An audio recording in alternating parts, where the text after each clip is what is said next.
qu'il n'y avait que la Corse pour le faire dévier de son emploi du temps surchargé.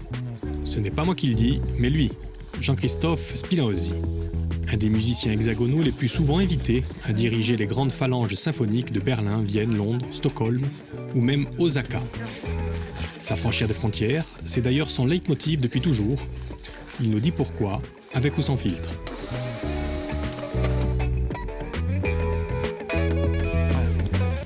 C'est ici que ça se passe. Eh oui, bienvenue dans votre vie, Jean-Christophe Spinozzi. On va la remonter, votre vie, à travers les photos marquantes. On va pas commencer par elle, on va commencer par lui. Ah, c'est très touchant. Parce que je vois un gamin, et pourtant c'est mon père, donc c'est des effets, voilà. Et puis de les voir à taille humaine, parce que c'est des petites photos normalement, donc de voir tout ce qu'il a vécu maintenant, il est Parce qu'il y a... Ah, je vois qu'il fumait, alors. Parce que vous allez apprendre beaucoup de choses en fait sur votre papa, parce qu'il est né il y a 94 ans. Ouais. Ouais, j'ai toujours halluciné quand il nous racontait qu'il s'est retrouvé dans les tranchées en Alsace contre les Allemands quand il avait 17 ans et 3 mois. Et on voit, c'est un bébé, quoi. C'est un bébé, il est de Kourchia, Ouais. votre papa. Ouais. Comment il s'est retrouvé justement là-bas? Il a été appelé pour aller faire la guerre à 17 ans? Non, c'est lui qui a voulu y aller parce que son grand frère, mon oncle Charles, Charles, qui est mort il y a pas mal d'années maintenant, il était un résistant très actif et il s'était fait arrêter et le sang de mon père n'a fait qu'un tour parce que les Allemands étaient venus l'arrêter devant ma grand-mère et qui était dans les évidemment effondrée et mon père a basculé dans la guerre comme engagé ça. volontaire. Voilà. Les détails, il faudrait lui demander à lui. Mais je sais que c'est un héros. Oui, parce qu'il y a plusieurs médailles, médailles militaires, la croix de guerre, des citations, etc. Il a été blessé. Et il a rencontré elle. Il l'a rencontrée quand, elle? Alors... C'est qui, elle? C'est maman. Qui Maman chérie, ouais. Marie-Félicité. Voilà. Hein? Ouais, et donc, faut dire Marie parce que je crois que... mais c'est Marie-Félicité sur sa carte d'identité.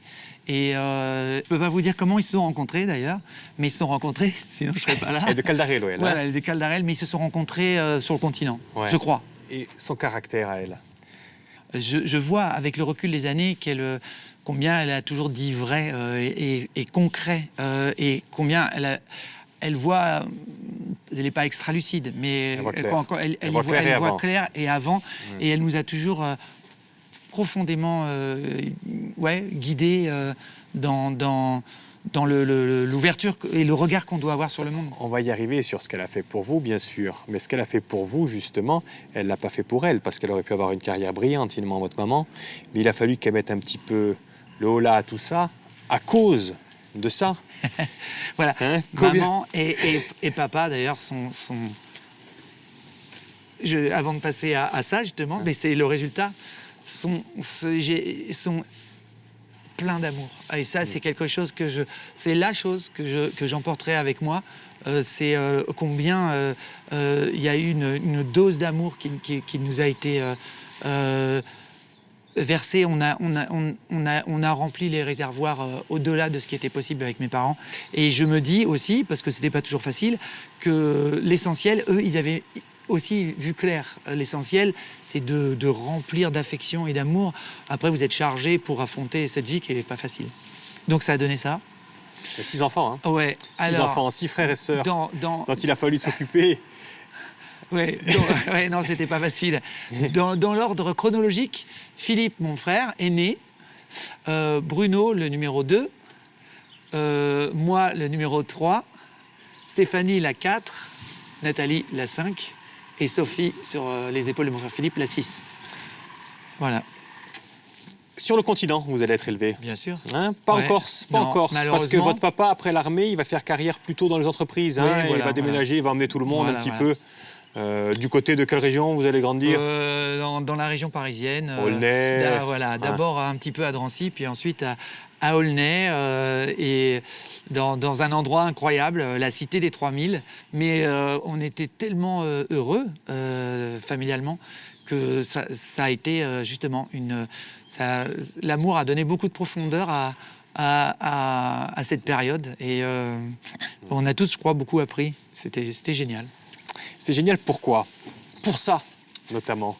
Alors, vous l'avez dit tout à l'heure, votre maman n'était qu'amour. Donc là, c'est avec vous. Effectivement, la photo, elle explique tout. Hein. C'est ça. Qu'amour, mais ça pas... se voit, c'était amour, câlin. Et vraiment, il y a quelque chose qui m'a marqué. Mais pas qu'amour, j'ai envie de dire, Jean-Christophe, parce que j'ai mis volontairement cette photo à côté. Jeunesse musicale de France. Avec votre maman, tout était amour et tout était musique aussi. Elle vous racontait des histoires en utilisant systématiquement la musique pour... Pourquoi? La musique, c'est de l'amour. Elle avait compris ça, et c'est la voix de l'amour. Mais c'est aussi parce que elle avait compris ce que c'était que l'amour et la musique, que c'est la même chose. Et du coup, en transmettant de l'amour, ça nous a construits musicalement. On est tous devenus musiciens.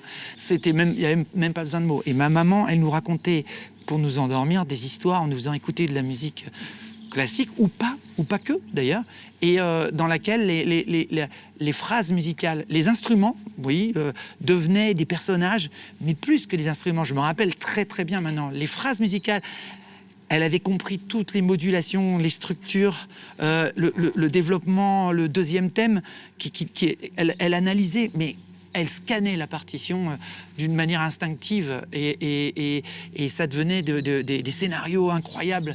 Et du coup, ça nous a... Du coup, Jean-Christophe, les deux premiers frères, qu'est-ce qu'ils vont faire? Ils vont faire de la musique. Ouais. Hein, on a vos frères aînés, justement. Un, il va être guitariste. Philippe et Bruno. Et l'autre, il va être clarinettiste. Voilà.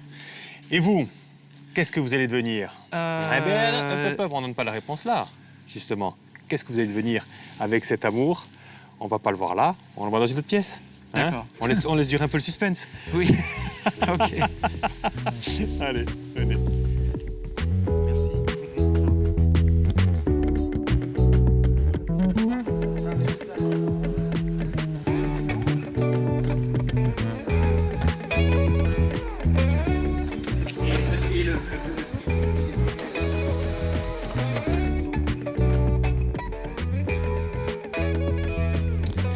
Et donc, Jean-Christophe, vous, votre rêve d'enfant, c'est de devenir, contrairement à vos frères,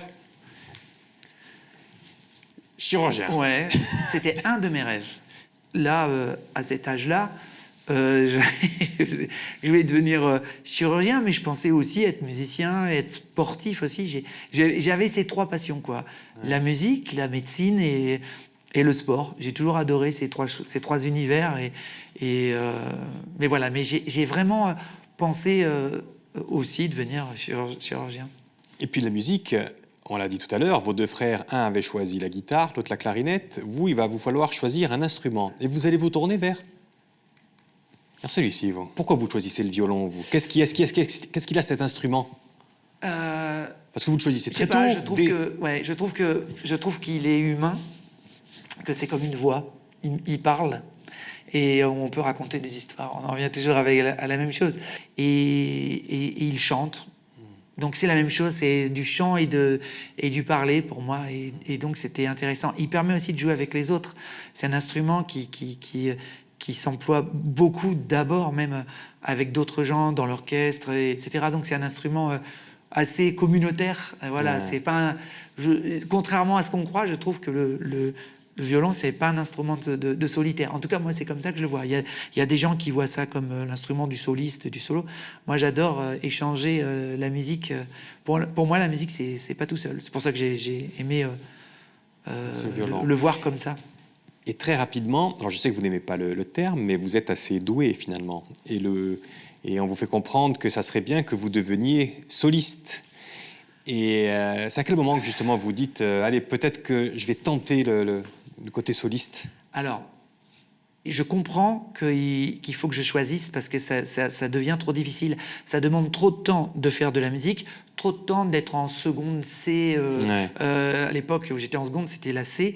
Et puis le sport aussi, ça prend des heures tous les jours et tout. Donc, il faut choisir. Et c'est pas dramatique parce que heureusement, il y a eu l'appel de la forêt, c'est ce que je dis. La musique était, c'est là que je me suis aperçu. Alors si je laisse ça ou si je laisse ça, est-ce que je vais être heureux? Non, il y a que la musique qui est vraiment indispensable à ma survie. Et ça, il faut. Mais c'est pas un plan de carrière. C'est c'est comme l'amour. Comment se passer d'amour? C'est impossible. Donc je choisis la musique. Et ça, il faut l'annoncer à elle. Ouais. Maman chérie, je lui dis, et je vois mes parents qui ont absolument pas tiqué. J'ai vu qu'ils étaient surpris, mais en même temps, je pense que c'était assez... non, ça, je les ai sans doute un peu déstabilisés, mais ils m'ont pas dit « Ah non, tu dois être médecin. » Jamais, non, ils ont été super jusqu'au bout. Et justement, à cette époque-là, il faut choisir, sauf que vous n'arrivez pas à choisir, même dans la musique, parce que, vous nous l'avez dit, vous écoutez beaucoup de musique avec vos parents, Antoine Dios, les Pink Floyd, et ça.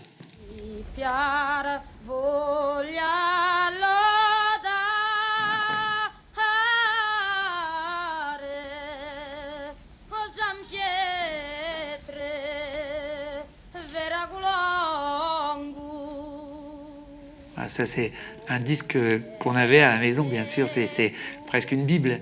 Et c'est l'essence. C'est l'essence de la musique. C'est là que j'ai appris à aimer ce qu'on appelle les tempéraments inégaux. C'est la musique dans son essence. Et avant même de découvrir la musique dite baroque sur instruments anciens.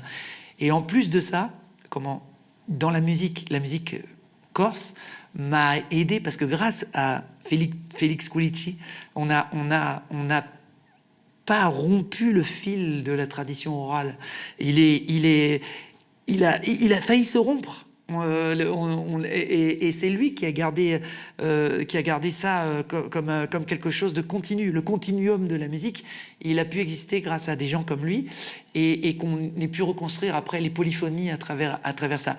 Et ça, c'est quelque chose qui, dans pas mal de domaines de la musique classique, a été rompu. Parce que avant, au XVIIIe siècle, par exemple, on jouait de la musique du moment contemporaine. Et après, on a oublié les musiques du XVIIIe siècle. Et c'est qu'à partir, grosso modo, du début du XXe siècle, on a recommencé à jouer les musiques anciennes. Mais on avait perdu l'oralité de ces musiques. Et on a recommencé à aller jouer la musique dite baroque sur les partitions, c'est-à-dire en lecture. Mais on avait perdu le sens oral. Et moi, grâce à ces musiques corses, je pense que je recherche l'oralité dans la musique dite classique. Et ça, c'est très précieux. Et vous vous apercevez aussi qu'un seul instrument, inconsciemment, dès le début, ça ne vous suffira pas, en fait. Vous avez besoin de beaucoup plus. Et à 18 ans, au sortir du conservatoire, vous faites une rencontre fondamentale. C'est celle-ci. Ben ouais, oh là, et moi je l'ai connu plus vieux. Hein. Ouais. Alors, c'est qui, lui? Pierre Dervaux. Pierre Dervaux, c'est un grand chef d'orchestre. Ouais. Et cet homme-là, en fait, il va vous dire, un grand interprète, comme un grand chef d'orchestre, ce n'est pas quelqu'un qui sait lire une partition. Je vais être précis. Finalement, on n'a pas beaucoup travaillé ensemble parce que c'est ce qu'il m'a dit. Il m'a dit que... Et j'ai repris cette expression. Je me trompe peut-être de mots. Il me dit, un jour, il m'a dit, la direction d'orchestre, c'est du flanc. L'important, c'est de voir ce qui est important dans la partition, important pour toi, et de l'exprimer et d'essayer quitte à réinventer la partition. L'enseignement d'un maître, c'est pas maître Yoda, etc. Mais vous voyez, je crois que l'étincelle, elle n'est pas que mécanique. C'est juste de savoir aller au cœur des choses en une phrase, en sachant avoir une dramaturgie pour annoncer cette phrase. Et là, il se transmet un savoir à une grande vitesse, quoi. Et donc, il avait une prise, il l'a branché, et en 2-3 coups, il m'a chargé de 2-3 idées, et c'était fait. Et justement, assez rapidement, en fait, vous allez commencer à faire de la musique de chambre, à diriger un quatuor à cordes, et puis le quatuor à cordes, il va augmenter, vous allez faire une rencontre, votre femme, et puis va se créer un orchestre. Ouais, on a... Ouais, très vite.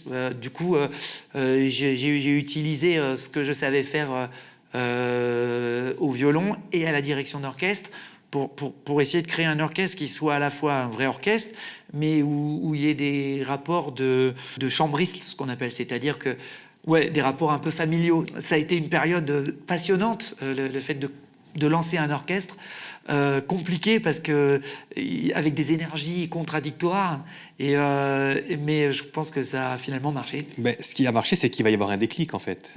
Et le déclic, dites-moi si je me trompe, c'est celui-ci quoi. On fait notre premier disque et bim, il a un succès incroyable. C'était en 1995, donc au siècle dernier, au millénaire dernier. Il a un succès, mais pas seulement en France. Il a un succès international. Il reçoit... à l'époque, c'était important, toutes les louanges de la presse internationale. Mais ce qui était important déjà à l'époque, c'était de redécouvrir Vivaldi. De le faire d'une manière extrêmement engagée, émotionnelle, et pas seulement musicologique. Donc ça a été le mélange des deux, le mélange de la musicologie et de l'amour. Et du coup, ça s'est entendu, apparemment, ça a marché. Et du coup, d'un seul coup, ça a créé une dynamique qui s'est plutôt pas arrêtée. Quoi, qui s'est pas arrêtée. Voilà. Il y avait eu d'autres choses avant, hein, mais parce que c'est des étapes. Mais il y a eu des c'est dans des parcours comme ça, il y a des crans dans la carrière qui se déroulent. Et ça a été vraiment un booster. Un booster pour le groupe, ouais. Pour Ensemble Mathéus, vous allez être accueillis partout. Et pour vous, en tant que chef d'orchestre, est-ce qu'on va voir justement où ça vous a amené, tout ça? Eh bien, on va pas voir dans cette pièce-là. On va dans une autre pièce, Jean-Christophe. Allez, venez avec moi.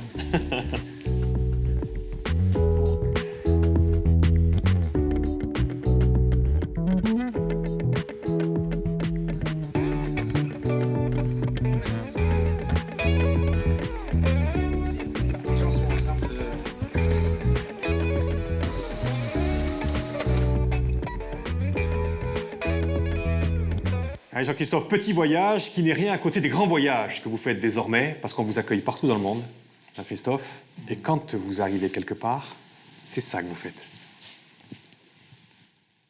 You see a book on the table, take the book, 30 years after, and you open, and this is a photo album with your parents, your family, you are little boy or little girl in the garden, and you didn't know this photo, and you are at the bar 56.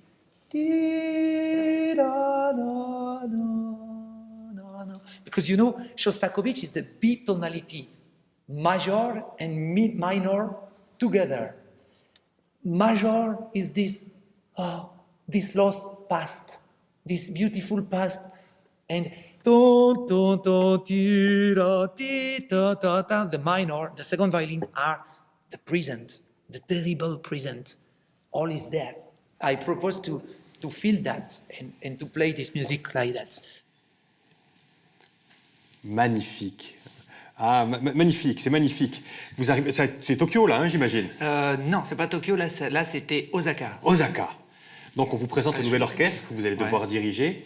Et on voit, vous mettez en pratique tout ce que vous nous avez raconté. En fait, là, on jouait la symphonie de chambre de Shostakovich, et c'est grosso modo l'histoire de Shostakovich a visité ça en marchant sur les ruines de Dresde, bombardées par les Américains, donc il n'y restait plus rien. Et moi, quand je vais quelque part, j'essaye toujours d'attraper un sens. Alors, le bombardement de Dresde en 1943, je crois, ils s'en fichent, les Japonais. Mais là, c'était je leur ai parlé de Fukushima. Avant, ça s'est pas entendu, mais vous revenez des années après, tout est abandonné, etc. Donc je les ai fait. Là, je leur parlais de gens qui reviendraient 40 ans après à Fukushima, après avoir tout laissé, etc. Donc c'est pour ça qu'ils étaient comme ça. Ils s'attendaient pas du tout à ce qu'on parle de ça. Donc c'est de raconter l'histoire une histoire crédible, une histoire humaine. Et du coup, ça met les gens dans un état spécial, et ce qui sort, c'est vraiment eux. C'est ça la mécanique que j'essaye de faire. À chaque fois que vous faites ça, est-ce qu'il sort vraiment, il sort autre chose là après, quand effectivement... il sort une séquence assez... Enfin, je veux dire, c'est à partir du moment où ça les a remués profondément, on joue pas pareil, c'est clair. La musique, c'est pas de la mécanique, Voilà, c'est l'amour. C'est l'amour et c'est jouer avec les émotions. Voilà. Et ces émotions, effectivement, vous le faites donc avec des orchestres comme ça et puis avec des publics un peu moins attendus. Hein. C'est là aussi. C'est lui. L'idée, c'était d'amener la musique dans les endroits où elle passe pas, sur site, vraiment, dans les endroits les plus improbables. Un gymnase, un réfectoire, un parking de cité, etc. Et sur place, de faire des battles avec eux et de substituer leur musique qui souvent fait que 1, 2, 3 accords maximum et qui tournent en rond par des musiques incroyablement où il y a beaucoup plus de portes, de fenêtres, parce que en rajoutant un 4e accord, on multiplie par un nombre infini les possibilités. Vous voyez, c'est mathématique. Et la musique, elle a un pouvoir de résilience incroyable. Et je crois que c'est la solution aux problèmes actuels, sociaux, ou tout ce qu'on veut. Je crois vraiment que c'est la musique qui va sauver l'humanité. Vraiment. Et ça marche aussi parce que Mozart, ça pulse. Ça pulse en cité. Hein. Mozart, ça Bach, pulse. Handel, Vivaldi, c'est ça. Et ça pulse pourquoi? Ça pulse parce que Mozart aussi était un des premiers à mélanger musique traditionnelle et musique...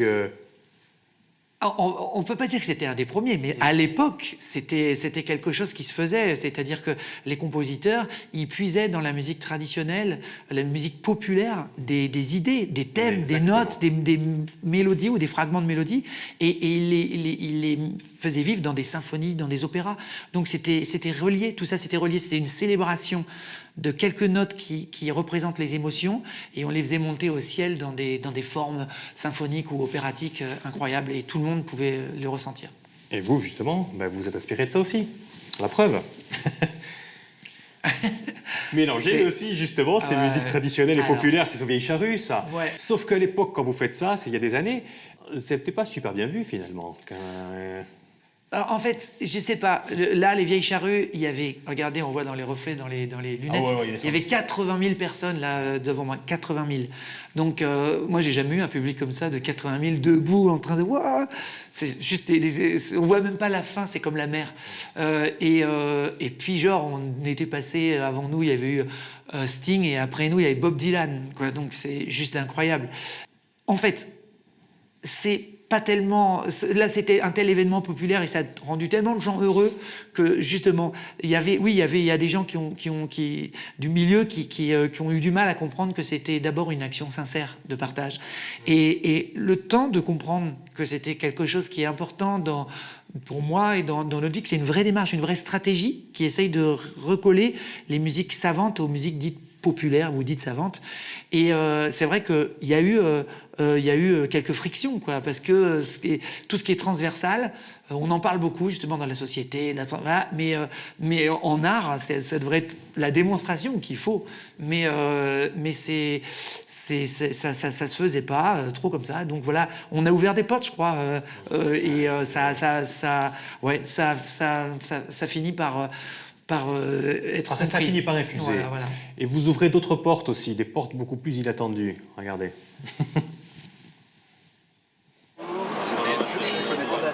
Bonjour messieurs. Bonjour la bienvenue. Bonjour monsieur. Merci.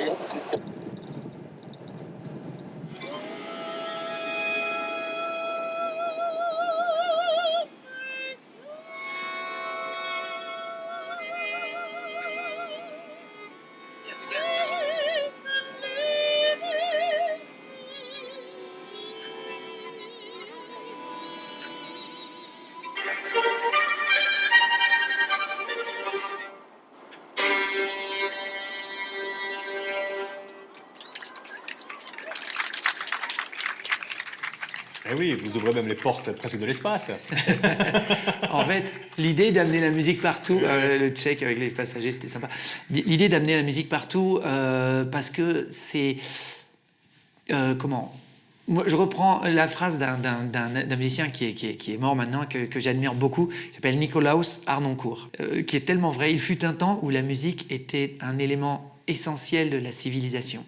On entrait dans une salle de concert et on en ressortait bouleversé, transformé, dépouillé de ses certitudes. Et c'était quelque chose qui, à l'époque, la musique, les mathématiques, la littérature, c'était à égalité d'importance dans la culture et dans l'enseignement des gens qui pouvaient recevoir un enseignement. Aujourd'hui, la musique, c'est d'abord du divertissement. À l'école, ça n'existe plus. À un moment donné, c'était même du pipeau, comme on dit, dans les deux sens du terme, au sens propre et au sens figuré. Mais maintenant, même plus, quoi, je veux dire. Et c'est une catastrophe, parce que la musique, c'est le langage des émotions, et ça va où le verbe peut pas forcément aller, même si moi j'adore la poésie, la littérature, etc. Et du coup, c'est une catastrophe écologique, philosophique, intellectuelle, la place de la musique dans les temps présents. Et du coup, moi, j'essaye comme je peux de me battre pour ces idées-là et de la diffuser partout. 111 dates, rien que l'an dernier. L'ensemble Mathéus et vous allez partout. Effectivement, ça bouge beaucoup, beaucoup, beaucoup. Vous êtes passé par Ajaccio d'ailleurs dernièrement. Mais on va finir avec cet écran, parce qu'un de vos prochains rendez-vous,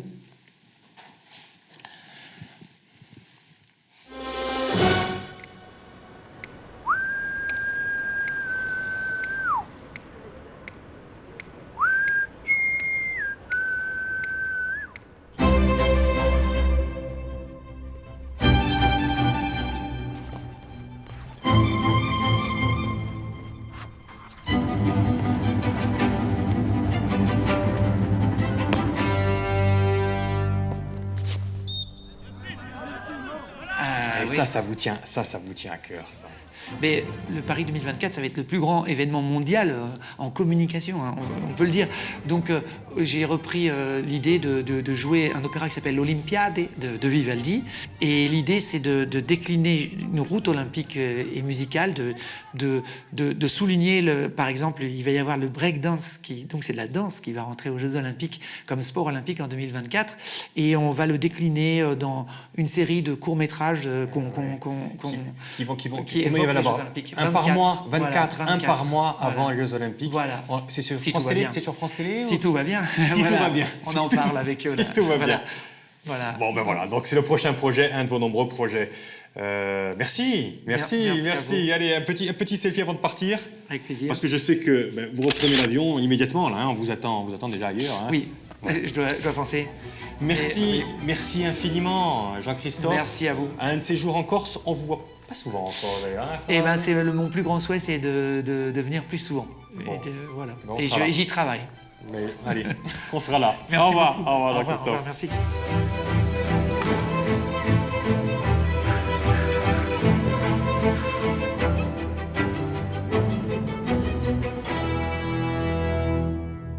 À vos marques. Prêt? Partez!